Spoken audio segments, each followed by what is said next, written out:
120 ದಿನಗಳ fertility booster ಸೀರೀಸ್ನಲ್ಲಿ ಇವತ್ತು 103ನೇ ದಿನ. ಇವತ್ತು ಬೆಳಗ್ಗೆ ಟೈಮ್ ಮ್ಯಾನೇಜ್ಮೆಂಟ್ ಮಾಡೋಕ್ಕಾಗದೆ ಬೆಳಗಿನ ಫಿಸಿಕಲ್ ಆ್ಯಕ್ಟಿವಿಟೀಸ್ನ ಮಾಡೋದಕ್ಕಾಗಲಿಲ್ಲ. 2 ಸ್ಪೂನ್ ಸೀಡ್ಸ್ ತಿಂದು 1 ಗ್ಲಾಸ್ ಬಿಸಿನೀರು ಕುಡಿದು ಮನೆ ಕೆಲಸಗಳ ಕಡೆಗೆ ಗಮನ ಕೊಟ್ಟಿದ್ದಾಯಿತು. ತಿಂಡಿಗೆ ದೋಸೆ, ಹುಚ್ಚೆಳ್ಳು ಚಟ್ನಿ, ಸ್ವಲ್ಪ ವೆಜಿಟೇಬಲ್ಸ್ ಆ್ಯಂಡ್ ಫ್ರೂಟ್ಸ್ ತಿಂದು ರೆಡಿಯಾಗಿ ನಾನು ಅಮ್ಮ ಕೋಟೆಗೆ ಹೊರಟ್ವಿ.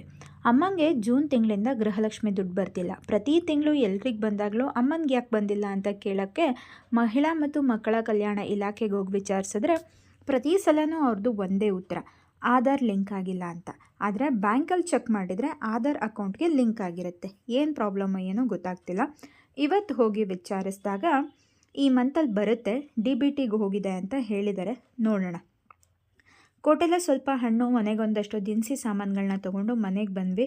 ಹೊಟ್ಟೆ ಹಸ್ತಿತ್ತು, ಬೇರೆ ಏನೋ ಮಾಡೋಷ್ಟು ತಾಳ್ಮೆ ಟೈಮು ಎರಡೂ ಇರಲಿಲ್ಲ. ಬೆಳಗ್ಗೆ ಇದ್ದಿದ್ದ ಸಂಪಣಾನೇ ದೋಸೆ ಹಾಕ್ಕೊಂಡು ತಿಂದು ಹೊಟ್ಟೆ ತುಂಬಿಸ್ಕೊಂಡಾಯಿತು. ಗೋಡೆಗಳಿಗೆ ನೀರು ಹಾಕೋದಿತ್ತು ಅಂತ ಮೇಲೆ ಬಂದೆ. ಪಪ್ಪ ಹುಳ್ಳಿ ಕುಯ್ಸೋದ್ರಲ್ಲಿ ಬ್ಯುಸಿ ಆಗಿರೋದ್ರಿಂದ ನೀರು ಹಾಕೋ ಕೆಲಸ ನನ್ನ ಪಾಲಿಗೆ. ನೀರು ಹಾಕಿ ಬಂದು ABC ಜ್ಯೂಸ್ ಕುಡಿದು ಬೆಳಗ್ಗೆ ಬಾಕಿ ಉಳಿದಿದ್ದ ವರ್ಕೌಟ್ನ ಸಂಜೆ ಮಾಡಿದ್ದಾಯಿತು.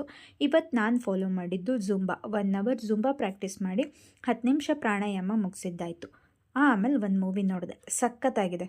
ಅದರ ಹ್ಯಾಂಗ್ ಓವರಿಂದ ಇನ್ನೂ ಆಚೆ ಬಂದಿಲ್ಲ ನಾನು.